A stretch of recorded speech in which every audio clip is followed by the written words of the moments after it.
Welcome to our back channel. Hi guys, it's Mommy Doc Michelle and welcome to the vlog. So, for today's Mommy Doc story, isa sa mga ikukwento ko sa inyo, experience lang lately and really very close to my heart. Alam ko yung ibang ka-fellow mommy ko, napagdaanan din ninyo ito or pinagdadaanan pa lang or mapagdadaanan pa lang. That's why I really want to share this kasi sa akin, it really helped a lot nung nalaman ko ang mga signs about this one. Mas na-identify ko siya, mas nalaman ko na I need help, kailangan kong humingi ng tulong sa husband ko or anyone or any support from my family. It's about burnout. Ano nga ba talaga yung burnout? Usually kapag iniisip lang kasi natin, yung very common na sinasabi lang natin niya, sobrang pagod si mommy, minsan ginagamit pa natin yung malalim, exhausted, sobrang pagod na pagod, or minsan stressed out, overwhelmed, ang daming mga words ngayon na ginagamit, overstimulated, sana naapektuhan yung mga relationships natin or how we take care of our family. You know that one of my advocate talaga in my vlogs, in my social media is self-care for mommies. Because naniniwala ako na you cannot take care of your family if you do not prioritize taking care of yourself. Imaginein mo na lang, if you are not on your best, if may dinaramdam ka, if irritable ka, you're not okay physically, mentally, or emotionally, paano mo maaalagaan yung mga anak mo? Paano mo matitake care ang household mo? And you still have work pa? Ang dami mong dapat isabay. And how can you take care all of it kung hindi mo naalagaan yung sarili mo? It's very important kasi minsan tayong mga nanay, hindi siya natin pinapansin. Maano kasi tayo, yung palagi kong sinasabi, yung mga nanay, we are long suffering. Nagtitiis tayo, marunong tayong magtiis. Kapag may problema, sobrang, konting ano lang yan, konting pagod, kaya lang yan. Pinapabayaan natin, tapos minsan nagugulat na lang tayo, it's something different na. Yun pala, nag-pile up na siya. Punong-puno ka na it's something different na napansin mo, my gosh, parang hindi naman ako ganito. Bakit ngayon parang sobrang irritable ko? Human nature natin talaga na napapagod tayo. That's why rest is very important. You know ang mga signs ng burnout. Mas ma-identify natin sila at mas mabibigyan natin ng priority yung recovery natin. Asli, ako ngayon, nandun pa ako sa stage na yon. I'm on the recovery process. So, ang dami ko ng intro. Let's talk about what are the signs of burnout. First and foremost, feeling tired or exhausted or unmotivated to work or to do anything. But, despite all those feelings, nahihirapan kang matulog or magpahinga. Sa akin talaga napansin ko to. Sometimes, iba kung pagod tayo, paghiga natin sa bed, tulog na kaagad tayo. Kahit ano pa yan, kahit light sleeper ka or mahirap kang matulog, kapag pagod ka talaga, physically, lahat, mentally, ganon. Kapag higa mo, nakakatulog ka. Pero nung nandun nga ako sa time na yun na nabe-burnout ako, kasi parang ganito yung smartwatch na nakikita yung sleep ko. 2 hours lang max na yun. Tapos, in between pa yun. Kasi nagigising ako, tapos hindi ko alam kung nakakatulog ba ako. Nahihirapan ako matulog, pero pagod na ako. Minsan, nag-aas na ako kay Daddy Harvey na magpamassage kasi sobrang sakit na ng katawan ko, ng ulo ko. Pero bakit nahihirapan akong matulog? If you're in that, maybe you need to think na all the things na mga nangyayari sa inyo. Because kasi nabe-burnout na kayo sa sobrang pagod or overwhelming ng lahat ng ginagawa niyo. Another sign na nabe-burnout ka na, eto nakakatawa pero nangyari dito sa akin. Suddenly having that burst of energy na sobrang productive ka, tapos bigla lang magka-crash ka. Kasi tayo mga nanay, if sa mga time na sobrang pagod na pagod tayo, mas doon na time tayo na parang, okay, wala lang to, hindi ko papansinin, magtatrabaho ako, lahat, maglilinis ako, doon tayo kapag may nakikita tayong kalat. Pero, with the burnout naman, parang bigla lang, kahit wala kang tulog. So interconnected yung mga signs. Kahit wala kang tulog, sobrang antok ka na and everything. Pero parang bigla lang may burst of energy ka na gusto mo magtrabaho. Tapos, after nun, magka-crash ka and really feel down talaga na sobrang at that point, umiyak talaga ako. Extremes of emotions that you are feeling. Sobrang productive ka, sobrang energized mo, tapos sobrang wala kang lahat, parang zero energy ka na ayaw mong tumayo. You feel unmotivated sa lahat ng ginagawa mo. That's the crash of it, sa burnout. Third, isa to na nangyari din to sa akin. My gosh, pero most of the signs happened to me talaga at that time na. Kaya talagang sinabi ko na in burnout na. Tinanggap ko na siya. You are stuck in a freeze mode. Ibig sabihin na parang hindi ka nag-iisip, mindless ka. And ang very common na nangyayari doon, kapag nagsascroll ka ng social media or phone, minsan tulala ka lang talaga na parang wala, sobrang blank ng mind mo sa pagod mo. Nagsuscroll ka na nagsuscroll kahit hindi mo gusto. Parang nafi-freeze ka lang, tapos nakagulat ka na lang, 5 hours ka na palang nanonood ng Facebook, ng mga reels. Yun yung pangit sa mga shorts, na mga reels. Kasi konti lang sila, 'di ba? So you don't need to think na parang, ganito siya. Next. Next. Very short nung mga emotions na ini-invest mo. It's not like if you're watching a teleserye or yung mga series or mga movie that you really need to think, anong nangyari sa bida? Or bakit sila nag-aaway? May ganun siya, nagti-think ka. Pero this one, parang you're stuck in a freeze mood. Nagpi-freeze ka lang, you're zone out, tapos scroll ka lang ng scroll ng phone mo, nagulat ka na lang lumipas na ang ilang oras. Another sign, you're being negative na sa mga bagay. This one, you're being cynical na you think lahat ng mga ginagawa mo unappreciated, hindi importante, useless, ganun ang mga iniisip mo. So every time na may gagawin ka, yun yung masama sa burnout kasi nagko-continue ka pa rin sa mga usual mo na ginagawa. Nag-aalaga ka pa rin sa anak mo, nagtatrabaho ka pa rin. Pero while doing it, parang nawala na yung positive side of it. I'm doing this because I love my kid. Parang there's something na at the back of my mind na useless naman tong ginagawa ko. Wala namang may nakaka-appreciate na to. You're already feeling down sa lahat na ng mga ginagawa mo. So, even though you're doing those things, parang, alam mo yun, you feel in your heart na parang very unmotivated. Parang wala ka ng gana kasi you don't feel na parang importante pa yung mga ginagawa mo. Imagine as a mother, we usually have that moments na naiiyak ka na lang kasi feeling mo useless na mga ginagawa mo sa pag-aalaga sa mga anak mo, parang wala ka nang pupuntahan, or sa bahay ka lang, doing household chores, paulit-ulit yung lahat, or ganito na naman, may malabahan na naman, parang nung last time, ganyan din ang ginagawa ko, what's the use of all of this? Parang nandun ka na sa point ng life mo, are overwhelmed of everything, na parang sobrang negative na, dun na nagsa-start na nagiging negative na yung mga emotions mo. And it's not good. You know that. Anyone can say na hindi siya good. Hindi siya good ang effects sa'yo, or even how you take care of your family. And another sign is making careless mistakes. Often. So, mas palagi na siya. Ito naman, minsan, mas mapapansin mo na siya if sobra-sobra na like nagluluto ka. Tapos parang dahil nga naka-zone out ka or wala ka ng focus or litong-lito yung mind mo or overwhelmed ka, hindi mo nalagyan ng patis or dapat ilalagay mo asin, nalagay mo asukal. Yung mga careless na mga mistakes. Minsan akala mo lang malilimutin ka lang pero iba-iba na yung mga nagagawa mo. Minsan, this one is parang may trigger nung last time. Na sabi ko talaga, I really need, nabiburn out na si mommy and I'm out of focus. Naiyak na ako. Because we have this moment, lang, parang last 2 weeks ago, na naiwan namin sa car si Faye.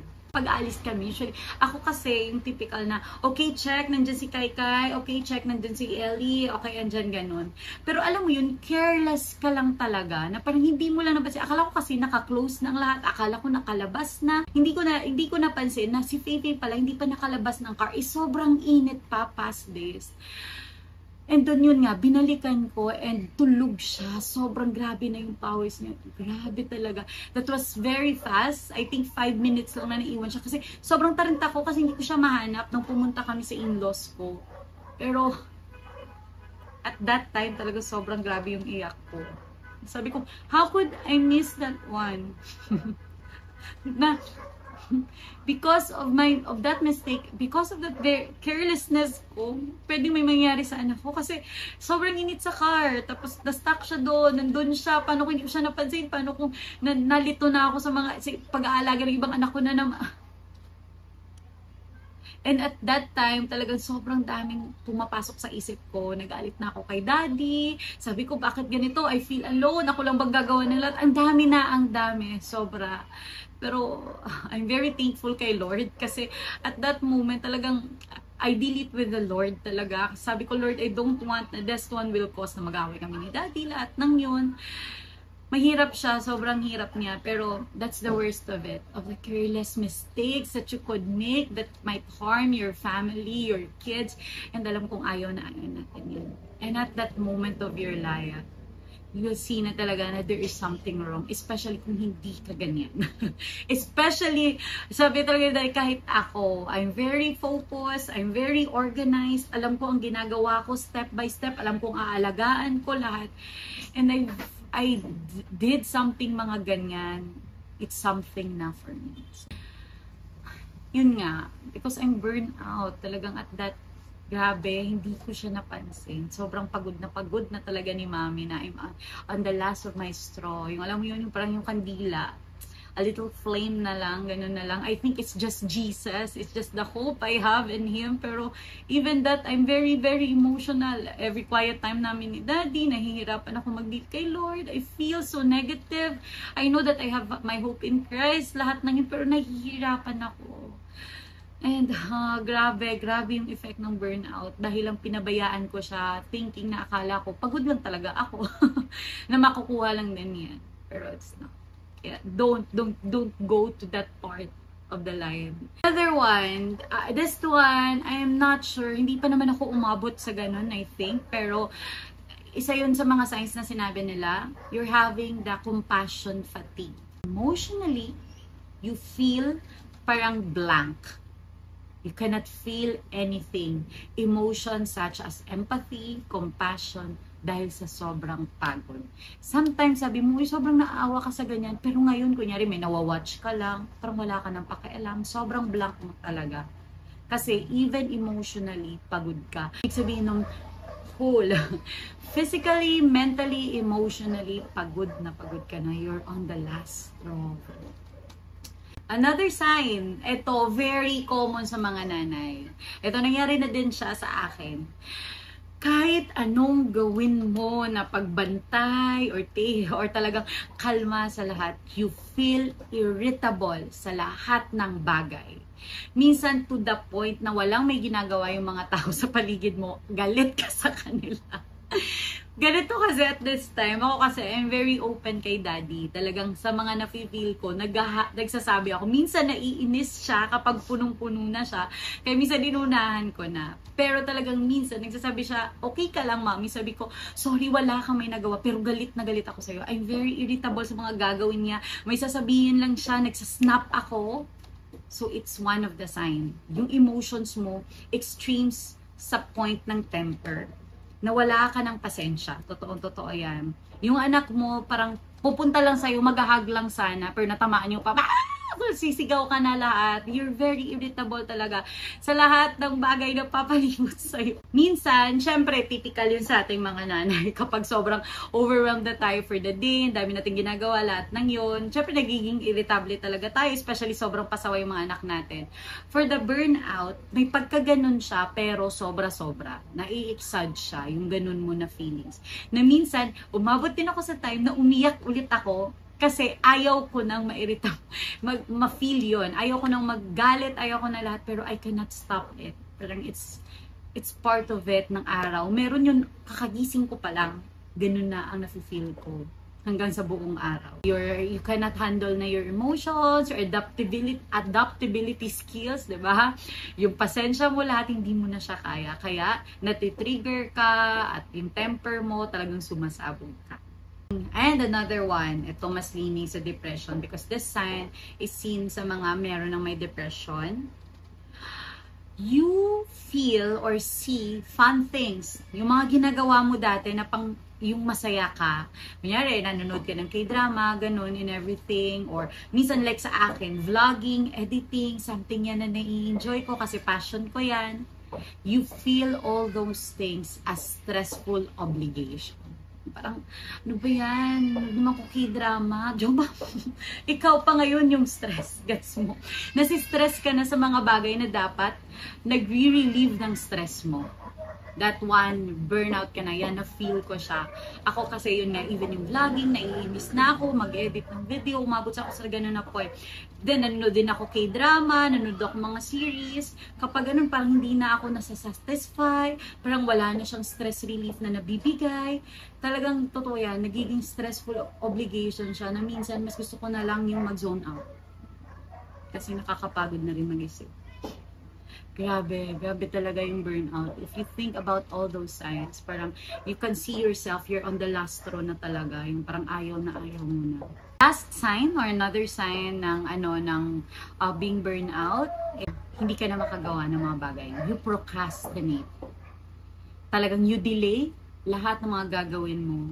Hindi ka na nakakatapos ng mga gawain sa bahay, or kapag you have a task, dapat deliverable, especially for me, I have work, gusto ko siyang i-delay, o bukas na, talagang mas ayaw mo na siyang tapusin, hindi ka nakaka-concentrate na ng mabuti sa lahat ng mga task mo, ng gagawin mo, because you just want to delay everything.